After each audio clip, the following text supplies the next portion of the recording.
Sir, K Jayakumar K ജയകുമാറിനെ അയോഗ്യനാക്കണം. ജയകുമാർ ശബരിമലയിൽ ഒരുപാട് പരിഷ്കാരങ്ങൾ നടത്തും. ശബരിമലയെ സംരക്ഷിക്കാൻ ഇതുപോലെ ഉതകുന്ന ഒരു ദേവസ്വം ബോർഡ് പ്രസിഡന്റ് ഇല്ല എന്നൊക്കെയുള്ള കാര്യങ്ങളാണ്. അതായത് പിണറായി അറിഞ്ഞു കളിച്ചതാണ് ജയകുമാറിന്റെ കാര്യത്തിൽ എന്നൊക്കെയാണ് പലരും പറയുന്നത്. ഇപ്പോ ജയകുമാറിനെ അയോഗ്യനാക്കണമെന്ന് പറഞ്ഞുകൊണ്ട് ഒരു IAS ഉദ്യോഗസ്ഥൻ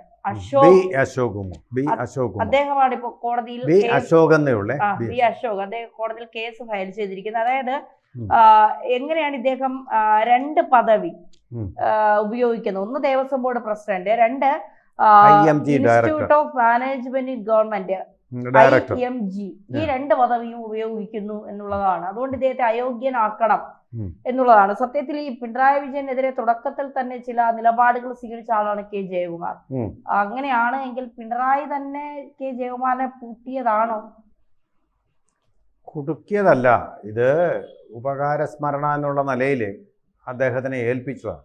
ഒരുപാട് തവണ പിണറായി വിജയന് അനുകൂലമായിട്ടുള്ള നിലപാട് വിധേയനായിട്ട് അദ്ദേഹം പ്രവർത്തിച്ചു. IASകാരനായിട്ടല്ല അദ്ദേഹം പ്രവർത്തിച്ചത്, ഗവൺമെൻറ്റിൻ്റെ ഒരു വിധേയനായിട്ടാണ്. അതുകൊണ്ടാണ് ഈസിലി ഫ്ലെക്സിബിൾ, പറയുന്നത് കേൾക്കും, അങ്ങനെയുള്ള ആൾക്കാരെയാണ് ഗവൺമെൻറ്റിന് വേണ്ടി വിധേയന്മാർ, എതിർക്കുന്നവരെ അല്ല. അതിന് പകരം B അശോകനെ വല്ലതും വെച്ച് കഴിഞ്ഞാൽ എന്താകുമായിരുന്നു? ഗവൺമെൻറ്റിൻ്റെ ഇപ്പം മന്ത്രിമാരടക്കം എല്ലാവരും ജയിലിലായിരുന്നു, മന്ത്രിമാരടക്കം ജയിലിലായിപ്പോയി. അതാണ് സംഭവം. അങ്ങനെയുള്ള ആൾക്കാരെ അല്ല അവർക്ക് വേണ്ടത്. അതിന് കരുതി കൂട്ടി തന്നെ ജയകുമാറിനെ നിയമിച്ചത്. അതാണ് സംഭവം. ജയകുമാറിനാകുമ്പോൾ ഈ IPS ഉദ്യോഗസ്ഥരാണല്ലോ ഈ അന്വേഷണം നടത്തുന്നത്, അവരുടെ മേലൊരു സ്വാധീനം കൂടെ ഉണ്ടാകും.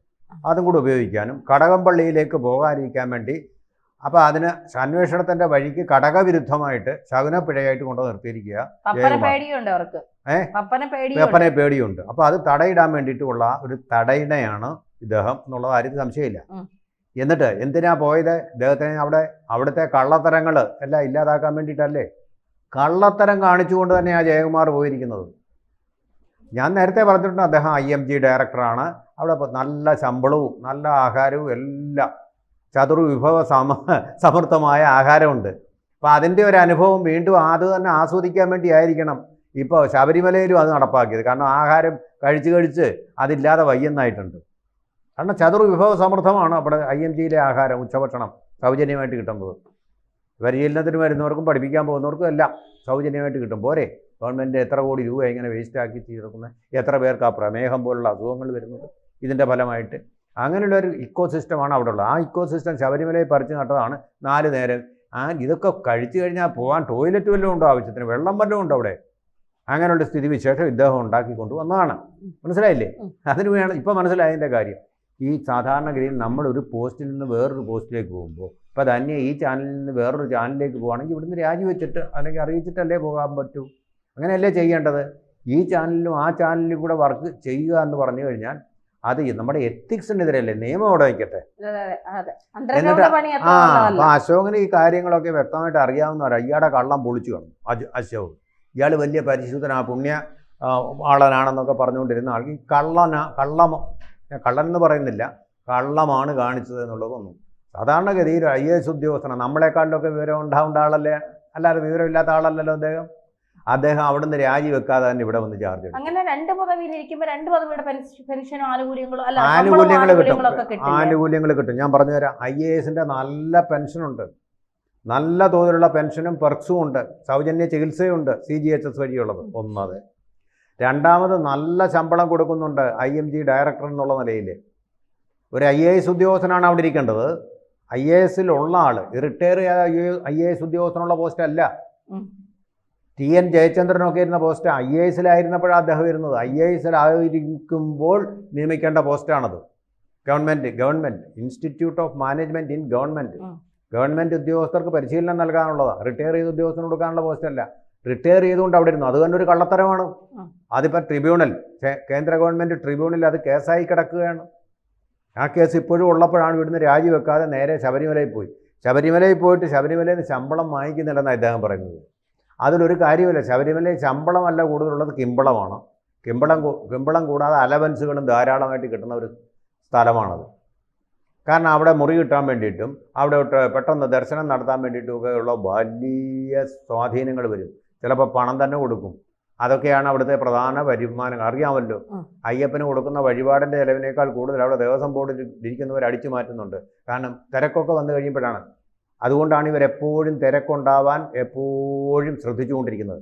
തിരക്ക് കൂടുന്നതിനിടയ്ക്ക് എനിക്ക് പ്രത്യേകമായിട്ടൊരു VIP ദർശനം വേണമെന്ന് പറഞ്ഞ ആൾ പോയി കഴിഞ്ഞാൽ VIP ദർശനം ഒഫീഷ്യൽ അല്ലെങ്കിലും അൺഒഫീഷ്യലായിട്ട് ഇവർക്ക് ഒരുക്കാൻ പറ്റും. പോലീസുകാരോട് പറഞ്ഞാൽ മതി കൂട്ടിക്കൊണ്ട് പോകണം. അങ്ങനെയല്ലേ ഈ നമ്മുടെ ഈ വനിതകളെ, യുവതികളെ, കുളിക്കുക പോലും ചെയ്യാതെ വന്ന സ്ത്രീകളെ, വ്രതം നോക്കാതെ വന്ന സ്ത്രീകളെ കടത്തി വിട്ടത് പോലീസ്.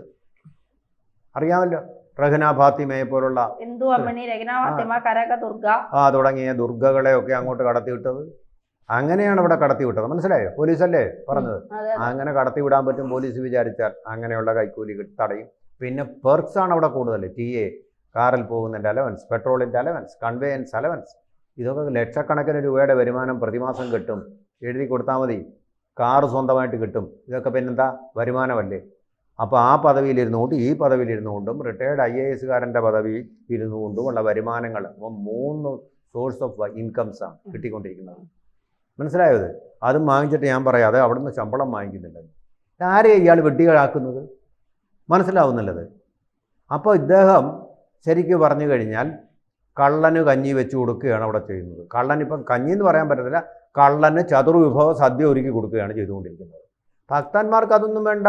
ഭക്തന്മാരെ അവരെ പിന്നെ ആഹാരം എന്ന് പറയുന്നത് ഒരു ഗ്ലാസ് വെള്ളം അവർക്ക് വേണ്ട. അത് കിട്ടുന്നുമില്ല. ക്യൂ നിൽക്കുന്നിടത്തേ ഒരു ഗ്ലാസ് വെള്ളം കൊടുക്കാനുള്ള സംവിധാനം ഇപ്പോഴും ഇല്ല. തൊണ്ട വരണ്ട് കഴിയുമ്പോൾ ഇത്തിരി വെള്ളം കുടിക്കാനുള്ള സൗകര്യം ഇല്ല. മനസ്സിലായോ? ശുദ്ധമായ ജലം കിട്ടിയാൽ മതി, അതുപോലും ഇല്ല. എന്നിട്ടാണ് സദ്യ കൊടുത്തു കഴിഞ്ഞ് പിന്നെ വയർ ചീത്തയായി കഴിഞ്ഞാൽ പിന്നെ അവിടെ പോകാൻ പോലും ഒരു സൗകര്യമില്ലാത്ത സ്ഥലം മുഴുവൻ മലീമസമാക്കാനുള്ള അന്തരീക്ഷം. ഇപ്പോൾ പമ്പ തന്നെ മലീമസമാണ്. വിഴുപ്പുകൾ കൊണ്ടും മലീമസമാണ്. എത്ര പേരാ പോകുന്നത്? അതിനുള്ള സൗകര്യങ്ങളൊന്നും നമുക്കില്ലെന്നേ. ആ സൗകര്യങ്ങളില്ലാതെ തന്നെ ആളെ എങ്ങനെ കൂട്ടിക്കൊണ്ടിരിക്കുക. ആൾ കൂടുന്നതിനനുസരിച്ച് അവിടെ കിട്ടുന്ന ദക്ഷിണയുടെയും ഈ പറയുന്ന രണ്ടാമത്തെ ദക്ഷിണയുണ്ട്, ദേവസ്വം ബോർഡിന് കൊടുക്കുന്ന ദക്ഷിണയുടെയും അളവ് കൂടിക്കൊണ്ടിരിക്കും. വരുമാനം വർദ്ധിച്ചുകൊണ്ടിരിക്കും. ഭക്തന്മാരുടെ, ശുദ്ധമാനസരായിട്ടുള്ള വ്രതം നോക്കിയുള്ള ഭക്തന്മാരുടെ സൗകര്യങ്ങൾ കുറയുകയും ചെയ്യും. അതാണിപ്പോൾ നടന്നുകൊണ്ടിരിക്കുന്നത് അവിടെ. അപ്പോൾ അശോകൻ ചെയ്തത് വലിയൊരു സേവനമാണ്. ഈ കള്ളത്തരം അദ്ദേഹം പൊളിച്ചു കഴിഞ്ഞു, പിണറായി. അപ്പം ഇദ്ദേഹം പറയുന്നത് എന്താണ്? ജയകുമാർ ഇതിന് എക്സ്ക്യൂസ് പറയുന്നത് അത് ഗവൺമെൻറ് അതിന് മറുപടി പറഞ്ഞു. ഇദ്ദേഹത്തിന് മറുപടിയില്ല. അതാണ് സത്യം. മറുപടിയില്ല. എങ്ങനെ 2 പോസ്റ്റ് ഒരേ സമയം വഹിക്കാൻ പറ്റും? അയോഗ്യനാക്കുമോ? കോടതി അയോഗ്യനാക്കണം. ഇനി ഇവർക്ക് അസാമാന്യമായ മെയ് വഴക്കമുണ്ടല്ലോ. ഇവരുടെ വക്കീലന്മാരെയൊക്കെ വെച്ച് വാദിച്ച് അത് ട്വിസ്റ്റ് ചെയ്ത് വളച്ചൊടിച്ചും ഒക്കെ കൈകാര്യം ചെയ്യാനുള്ള കഴിവ് തെളിയിച്ചാണല്ലോ. അങ്ങനെയാണല്ലോ ഇപ്പോൾ രാഹുൽ മാങ്കൂട്ടത്തിൽ ഒളിവിൽ കഴിയുമ്പോൾ നമ്മുടെ AK ശശീന്ദ്രനെ പോലുള്ള പ്രഭൃതികൾ, ഗണേഷ് കുമാറിനെ പോലുള്ള പ്രഭൃതികൾ മന്ത്രിമാരായിട്ട് വിരാജിക്കുന്നത് അതുകൊണ്ടല്ലേ? സാമാന്യ ബുദ്ധിയുള്ള ജനങ്ങൾക്കറിയാമല്ലോ. അങ്ങനെയല്ലേ വിലസുന്നത്? സംശയം ഏതാണ്ടുണ്ടോ? അപ്പോൾ അതുകൊണ്ട് ഇത് നിയമവിരുദ്ധമാണ്, അധാർമികവുമാണ്. ആ അധാർമികതയുടെ ഓർത്തെങ്കിലും അദ്ദേഹം ഏതെങ്കിലും ഒരു പദവി രാജിവെക്കേണ്ടതാണ്.